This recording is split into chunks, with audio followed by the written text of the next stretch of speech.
Karena pertanyaannya gini, kalau kamu orang soleh, dan semoga Anda pelatihan jadi orang soleh, itu melihat Allah sudah menentukan semua itu keren. Saya bangga punya Tuhan yang sudah tahu nasib saya kayak apa nanti. Saya betapa malunya punya Tuhan yang tak takoi, Gusti, sebenarnya nasibnya bahagia, enggak raro tak pikirin sih. Itu kan ngeri betul. Sehingga kalau kamu soleh itu pokoknya bangga kalau Allah sudah tahu apa yang akan terjadi. Assalamualaikum warahmatullahi wabarakatuh. Kali ini kita akan menyimak pembahasan dari Gus Baha perihal antara maksiat dengan takdir. Dahulu takdir atau dahulu maksiat atau pikiran kita sendiri. Maka dari itu, mari bersama-sama kita simak kajian dari Gus Baha. Bismillahirrahmanirrahim. Baru ini saya ke Jogja naik pesawat gara-gara hormat ke Mas Buhin. Sepanjang hidup saya nggak pernah ke Jogja naik pesawat, baru ini nanti rencananya naik. Karena tak hitung kalau pakai kereta atau bis nggak menangi ngaji di Jogja. Saya jadwalnya ngaji di Jogja nanti jam 4:30. Begini, itu pertanyaannya betul tadi, itu ngawur betul itu. Karena begini ya, masalah qadha qadar itu kan sudah dibicarakan semua ulama di kitab-kitab. Satu, kita mengikuti ahlul haqiqah. Idza dzikiral qadar fa'amsiku. Kalau qadha qadar sudah dibicarakan fa'amsiku, kamu harus diam di situ. Karena pertanyaannya gini, kalau kamu orang soleh, dan semoga Anda pelatihan jadi orang soleh, itu melihat Allah sudah menentukan semua itu keren. Saya bangga punya Tuhan yang sudah tahu nasib saya kayak apa nanti. Saya betapa malunya punya Tuhan yang tak takoi, Gusti, sebenarnya nasibnya bahagia, enggak raro tak pikirin sih. Itu kan ngeri betul. Sehingga kalau kamu soleh itu pokoknya bangga kalau Allah sudah tahu apa yang akan terjadi. Nah, soal kepanikan kita kan kadang kok nangis ngerti aku celoko, terus gunanya apa aku sholat? Itu kesalahan kita. Kita kecewa kalau sekarang soleh, kemudian akhirnya tidak soleh dan akhirnya kita masuk neraka. Kekecewaan ini namanya sadun nafsi. Kita hanya mikir diri sendiri. Sebetulnya kalau kita abdan lillah, benar-benar hamba Allah, tetap bangga karena punya Tuhan yang tahu apa yang akan terjadi. Makanya yang dibutuhkan kesalian untuk ngakoni qadha qadar, dibutuhkan kesalian. Kalau enggak kriminal betul. Maka Sayyid Hasan bin Ali, saya hafalkan makalahnya itu. Di antara aturan iman harus iman sama qadha qadar. Untuk menunjukkan innahu la yuqsa qurhan wa la yuhlatu qurhan, kata beliau. Supaya kita tahu bahwa Allah itu tidak dimaksiati secara terpaksa.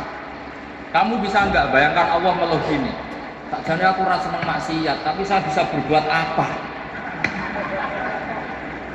Artinya apa? Kalau maksiat dan keburukan tidak khairihi wa syarrihi minallah, itu Allah akan kurhan. Paham yang saya maksud? Artinya apa? Kita harus berkeyakinan khairihi wa syarrihi minallah. Tapi kita butuh syariat. Lalu setiap orang nakal berkelit kersane Allah juga masalah. Maka diteruskan makalah beliau. Waman hammala dzambahu rabbahu faqad fajar. Dan siapa yang menimpakan dosanya atas nama Tuhannya, maka faqad fajar, dia lacut betul. Sing zina kuwe Allah kan gak melok zina, sing maling kuwe ora melok maling. Sing beto bak-bak kuwe ora tau beto. Terus kowe muni kabeh krana Allah, itu kriminal betul. Jadi makanya orang soleh itu harus hafalannya banyak supaya niru-niru orang soleh itu. Ini kan enggak ingin soleh tapi pakai akalnya sendiri. Itu bahaya dalam agama, karena agama itu harus ada riwayat. Makanya beliau menyebut 2 kali, siapa yang tidak meyakini khairihi wa syarrihi minallah, maka dia faqad kafar. Karena seakan-akan di dunia ini waqa'a fi mulkihi ma la yuriduhu. Kalau kamu bilang syar tidak minallah, berarti waqa'a fi mulkihi ma la yuriduhu, di kerajaannya terjadi sesuatu di luar kehendak. Tapi waman hammala dzambahu rabbahu faqad fajar, orang yang menimpakan dosanya ditimpakan karena Allah, maka faqad fajar, dia lacut betul. Allah tidak ikut maling, tidak ikut zina, tidak ikut korupsi kok. Ini kehendakmu ya. Nah, kalau kamu bisa paham itu, ya sudah jadi orang soleh saja. Kalau enggak, ya pilih wa'amsiku tadi apa? Sudah, tidak usah dibahas. Jadi saya mohon semua yang dengar ngaji saya ini, yang enggak tobat supaya tobat, Yang sudah tobat ditambahi ilmu, karena biasanya tobat itu ya karena tidak ngerti apa-apa, semua mikir. Itu makalnya Sayyid Hasan bin Ali, cucunya Rasulullah. Baru ini saya ke Jogja naik pesawat gara-gara hormat ke Mas Budin. Sepanjang hidup saya nggak pernah ke Jogja naik pesawat, baru ini nanti rencananya naik. Karena tak hitung kalau pakai kereta bis nggak menangi ngaji di Jogja. Saya jadwalnya ngaji di Jogja nanti jam 4:30. Begini, itu pertanyaannya betul tadi, itu ngawur betul gitu. Karena begini ya, masalah qadha qadar itu kan sudah dibicarakan semua ulama di kitab-kitab. Satu, kita mengikuti ahlul hakikah. Idza dzikiral qadar fa'amsiku. Kalau qadha qadar sudah dibicarakan fa'amsiku, kamu harus diam di situ. Karena pertanyaannya gini, kalau kamu orang soleh, dan semoga Anda pelatihan jadi orang soleh, itu melihat Allah sudah menentukan semua, itu keren. Saya bangga punya Tuhan yang sudah tahu nasib saya kayak apa nanti. Saya betapa malunya punya Tuhan yang tak takoi, Gusti, sebenarnya nasibnya bahagia, gua ora tak pikirin sih. Itu kan ngeri betul. Sehingga kalau kamu soleh itu pokoknya bangga kalau Allah sudah tahu apa yang akan terjadi. Nah, soal kepanikan kita kan kadang kok nangis ngerti aku celoko, terus gunanya apa aku sholat, itu kesalahan kita. Kita kecewa kalau sekarang soleh, kemudian akhirnya tidak soleh dan akhirnya kita masuk neraka. Kekecewaan ini namanya khadun nafsu. Kita hanya mikir diri sendiri. Sebetulnya kalau kita abdan lillah, benar-benar hamba Allah, tetap bangga karena punya Tuhan yang tahu apa yang akan terjadi. Makanya yang dibutuhkan kesalian untuk ngakoni qadha qadar, dibutuhkan kesalian. Kalau enggak kriminal betul. Maka Sayyid Hasan bin Ali, saya hafalkan makalahnya itu. Di antara aturan iman harus iman sama qadha qadar. Untuk menunjukkan innahu la yuqsa qurhan wa la yuhlatu qurhan, kata beliau. Supaya kita tahu bahwa Allah itu tidak dimaksiati secara terpaksa.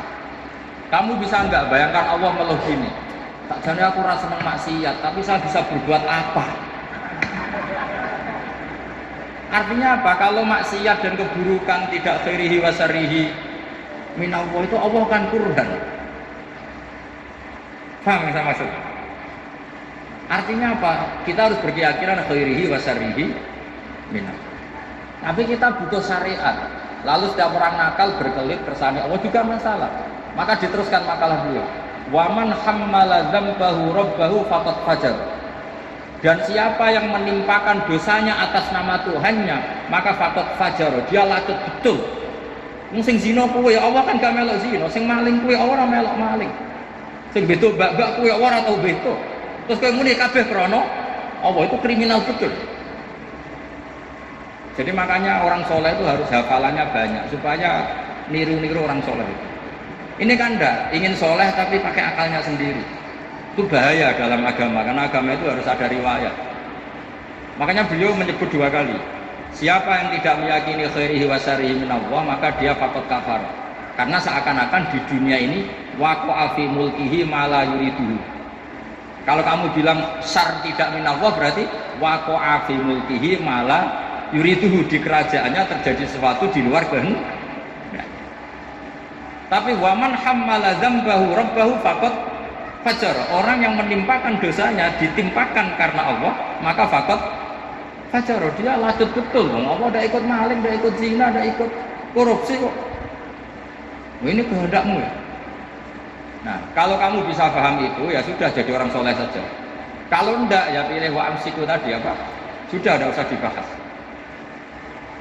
Jadi saya mohon semua yang dengar ngaji saya ini, yang enggak tobat supaya tobat, yang sudah tobat ditambahi ilmu, karena biasanya tobat itu ya karena tidak ngerti apa-apa, semua mikir. Itu makalnya Sayyid Hasan bin Ali, cucunya Rasulullah.